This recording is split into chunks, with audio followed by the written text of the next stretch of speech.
Hello students, आज हम लोग सीबीएसई क्लास 10th के सिलेबस को डिस्कस कर लेते हैं कि इसमें कौन सा टॉपिक इंक्लूड है और कौन सा टॉपिक इंक्लूड नहीं है, क्योंकि पढ़ने के लिए ड्यूरेशन कम हो गया है। इसलिए जो है उस सिलेबस के कुछ पोर्शंस को क्या कर दिया, एलिमिनेट कर दिया गया है। तो पहले हम लोग समझ लेते हैं कि क्या कोर्स में है और क्या कोर्स में नहीं है। ठीक है, क्योंकि जितना कोर्स में है उतना हमें पढ़ना है, उसके एक्स्ट्रा चीज़ों को पढ़ा जा सकता है, लेकिन उसमें जो भी एग्ज़ाम के दृष्टिकोण से जो भी चीज़ें हैं उसको पहले हम लोग देखेंगे। ठीक है, तो इसमें मैंने पहले सब ये लिख डाला है कि क्या क्या आपके कोर्स में है। तो सबसे पहला जो पोर्शन है इलेक्ट्रिसिटी है। ठीक है, तो इलेक्ट्रिसिटी में आप करंट इलेक्ट्रिसिटी पढ़ेंगे, स्टैटिक इलेक्ट्रिसिटी पढ़ेंगे, थोड़ा थोड़ा पोर्शन है इसमें पढ़ने के लिए। ठीक है, उसके बाद इलेक्ट्रिसिटी के एप्लीकेशंस में हम लोगों को मिलेगा heating effect of electric current. तो heating effect of electric current में हम लोगों को इसके जो एप्लीकेशंस हैं, इलेक्ट्रिक करंट किसी सर्किट में फ्लो करती है तो कैसे वो सर्किट हीट गर्म हो जाता है, वहाँ से हीट कैसे निकलती है, इसके बारे में हम लोग इसमें पढ़ेंगे, heating effect of electric current. उसके बाद जो है magnetic effect of electric current है। तो magnetic effect of electric current के कुछ पोर्शंस जो है हम लोगों को नहीं पढ़ना है, तो वो अभी पोर्शंस में आप लोगों को डिस्कस करूँगा। पहले समझ लेते हैं कि क्या क्या है। तो ये हो गया magnetic effect of electric current. उसके बाद जो है लाइट वाले पोर्शन में हम लोगों को मिलेगा reflection and refraction of light. ठीक है, फिर human I and colourful world, और लास्ट जो है सोर्स ऑफ एनर्जी। तो ये आप में टॉपिक है। ठीक है, तो इतने टॉपिक हम लोगों को पढ़ना है और इनमें से कुछ टॉपिक हैं जो हम लोगों को नहीं पढ़ना है।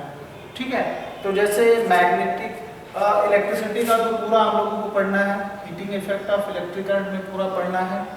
Magnetic effect of electric current में कुछ टॉपिक हैं जिन्हें हम लोगों को नहीं पढ़ना है। ठीक है, तो जो नहीं पढ़ना है पहले उसको हम लोग समझ लेते हैं। तो इसमें सबसे पहला जो है इलेक्ट्रिक जनरेटर, इलेक्ट्रिक जनरेटर ये नहीं पढ़ना है। इलेक्ट्रिक जनरेटर है, फिर AC and DC currents, advantage of AC over DC. ठीक है, तो ये पोर्शन जो है कोर्स में से एलिमिनेट हो गए हैं। Electric generator, direct and alternating current, frequency of AC, advantage of AC over DC. और इसमें एक टॉपिक और है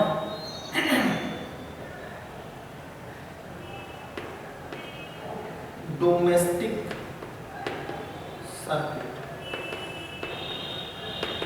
ठीक है, तो ये पोर्शन जो है magnetic effect of electric current के पोर्शन है, उसमें के इनको एलिमिनेट कर दिया गया। इलेक्ट्रिक जनरेटर नहीं पढ़ना है, एसी एंड डीसी करंट्स नहीं पढ़ना है, advantage of AC over DC और डोमेस्टिक सर्किट, इतने जो टॉपिक हैं ये magnetic effect of electric current में से निकाल दिया गया है। ठीक है, उसके बाद आपको reflection of light and refraction of light total पढ़ना है, पूरा पढ़ना है, इसमें से कुछ एलिमिनेट नहीं हुआ। Human I and colourful world में कुछ टॉपिक जो है वो निकल गया। जैसे हम लोगों को ह्यूमन आई वाला, human I and colourful world में हम लोगों को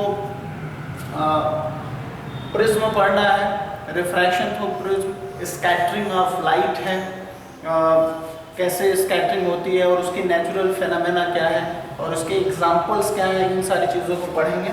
ठीक है, और रिफ्लेक्शन ऑफ लाइट में भी, रिफ्लेक्शन ऑफ लाइट और रिफ्रैक्शन ऑफ लाइट में से भी कुछ पोर्शन जो एलिमिनेट हुआ। ठीक है, तो रिफ्लेक्शन और रिफ्रैक्शन ऑफ लाइट में जो है हम लोगों को एप्लीकेशन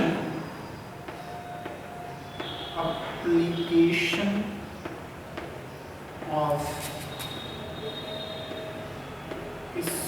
स्फेरिकल लेंसेज, ठीक है, ये नहीं पढ़ना है। ठीक है, रिफ्लेक्शन में पूरा पढ़ना हम लोगों को स्फेरिकल मिरर पढ़ना है।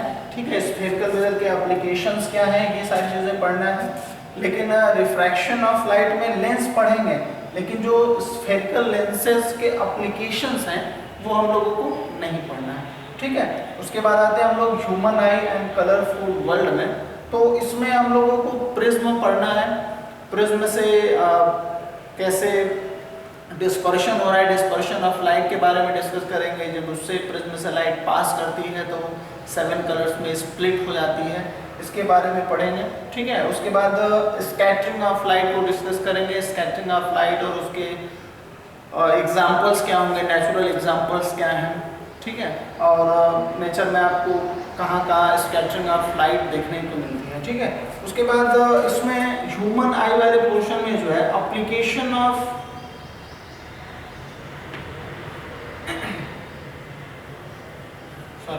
ये ह्यूमन आई में हम लोगों को जो नहीं पढ़ना है उसको देख लेते हैं। Functioning of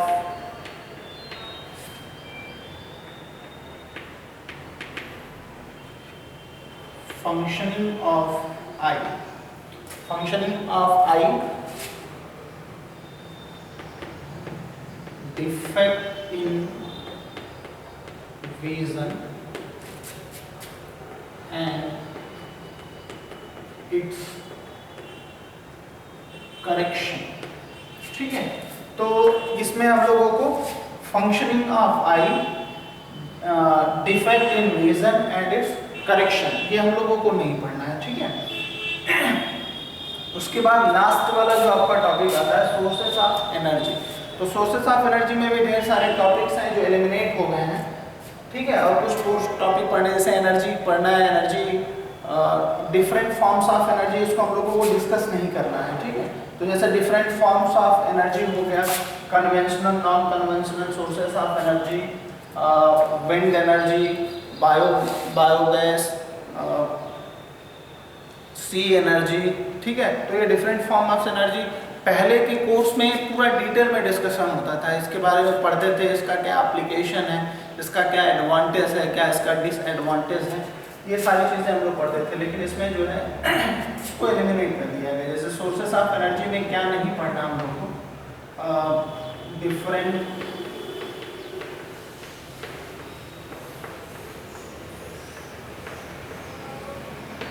forms of energy,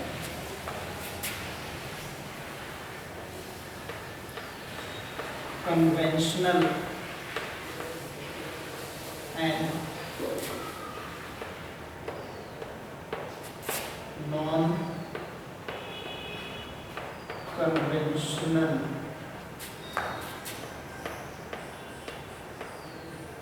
sources of energy, ठीक है। ये different forms of energy, conventional and non conventional sources of energy.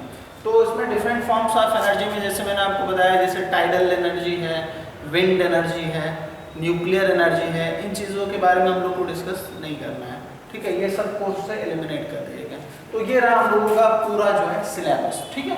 तो electricity, heating effect of electric current है, magnetic effect of electric current हो गया, और इसमें जो है electric generator, AC and DC currents, advantage of AC over DC, domestic circuit, ये हम लोगों को नहीं पढ़ना है, ठीक है। उसके बाद reflection and refraction of light में हम लोगों को एप्लीकेशन ऑफ स्फेरिकल लेंसेज नहीं डिस्कस करना है कि इसके एप्लीकेशंस क्या है, लेकिन हम लोग को लेंस पढ़ना है, स्फेरिकल लेंसेज पढ़ना है, ठीक है।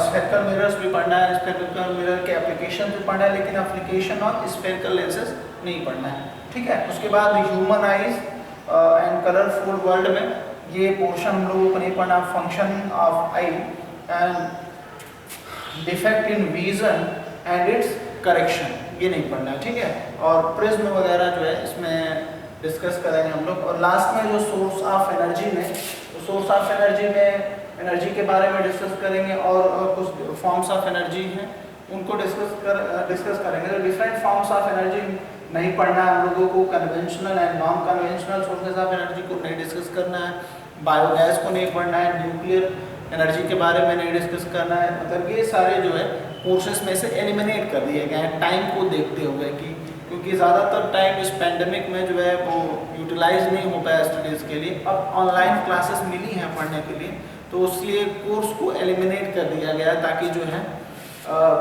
बच्चा अपना सिलेबस कवर कर सके। ठीक है, तो इसके बाद में उसके बाद हम लोग समझते हैं कि कौन कौन सी बुक्स जो है हम लोग यूज़ करेंगे।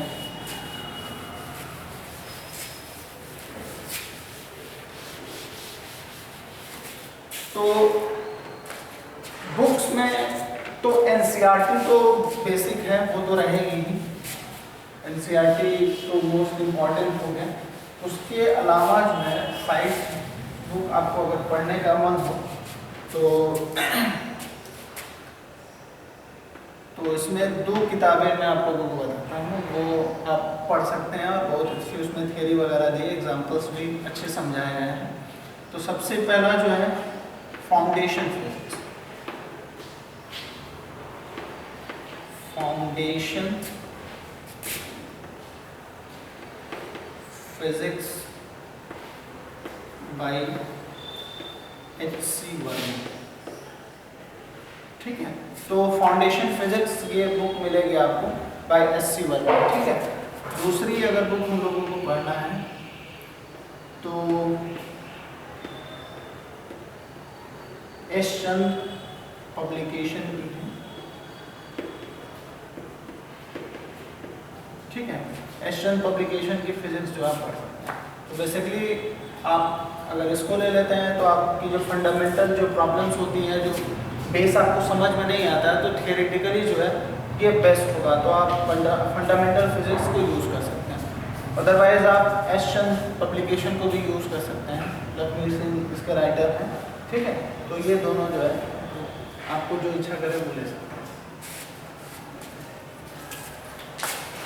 10-15 मिनट नहीं हुआ।